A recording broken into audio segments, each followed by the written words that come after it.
मंच पर उपस्थित सभी नेतागण, मेरे प्यारे भाइयों और बहनों, मुझे इंडिया गठबंधन की ओर से इंडिया गठबंधन की 5 सूत्री मांगें पढ़ने के लिए कहा है। इससे पहले कि मैं ये शुरू करूं, मैं एक छोटी सी बात आपके सामने रखना चाहती हूं। देखिए, ये दिल्ली वाले जानते हैं कि ये दिल्ली का सुप्रसिद्ध रामलीला मैदान है। यहाँ बचपन से मैं आ रही हूँ। हर साल दशहरे के दिन यहाँ इसी मैदान में रावण के पुतले का दहन होता है। मैं छोटी थी तो अपनी दादी जी इंदिरा जी के साथ आती थी, उनके पैरों के पास ज़मीन पर बैठ के देखती थी।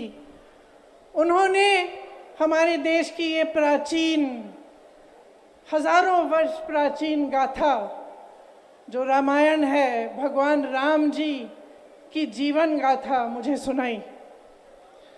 आज जो सत्ता में है वे अपने आप को राम भक्त कहलाते हैं।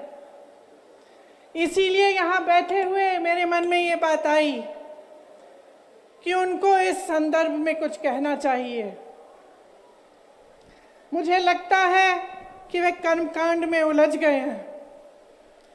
मुझे लगता है कि वे दिखावे में लिप्त हो चुके हैं। इसीलिए मैं आज यहाँ खड़े होकर उन्हें याद दिलाना चाहती हूँ कि वो हजारों वर्ष पुरानी गाथा क्या थी और उसका संदेश क्या था। भगवान राम जब सत्य के लिए लड़े, उनके पास सत्ता नहीं थी। भगवान राम जब सत्य के लिए लड़े, उनके पास संसाधन नहीं थे। उनके पास तो रथ भी नहीं था। रथ रावण के पास था, संसाधन रावण के पास थे, सेना रावण के पास थी, सोना रावण के पास थी। वो तो सोने की लंका में रहता था। भगवान राम के पास सत्य था, आशा थी, आस्था थी, प्रेम था, परोपकार था, विनय था, धीरज था, साहस था और भगवान राम के पास सत्य था। मैं सत्ता में बैठे हुए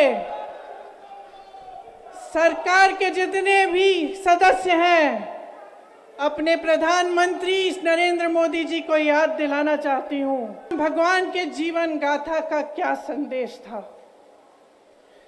सत्ता सदैव नहीं रहती, सदैव नहीं रहती सत्ता। सत्ता आती है, जाती है, अहंकार चूर चूर होता है एक दिन। यही संदेश था भगवान राम का, उनके जीवन का। और आज यहाँ रामलीला मैदान पर खड़े हुए इंडिया गठबंधन की 5 मांगों को पढ़ने से पहले मुझे ये उचित लगा कि मैं ये संदेश एक बार फिर दोहराऊं।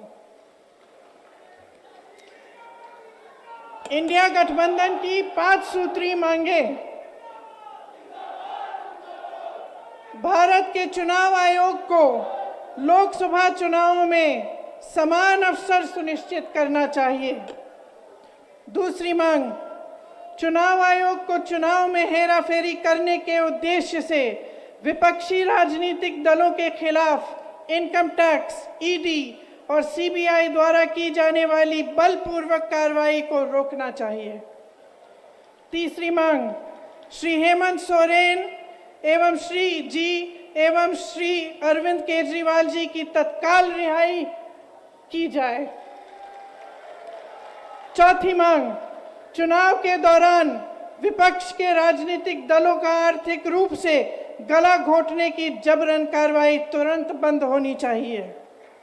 पांचवी मांग, चुनावी बांड का उपयोग करके बीजेपी द्वारा बदले की भावना, जबरन वसूली और धन शोधन के आरोपों की जांच के लिए सुप्रीम कोर्ट की निगरानी में एक एसआईटी गठित हो जानी चाहिए।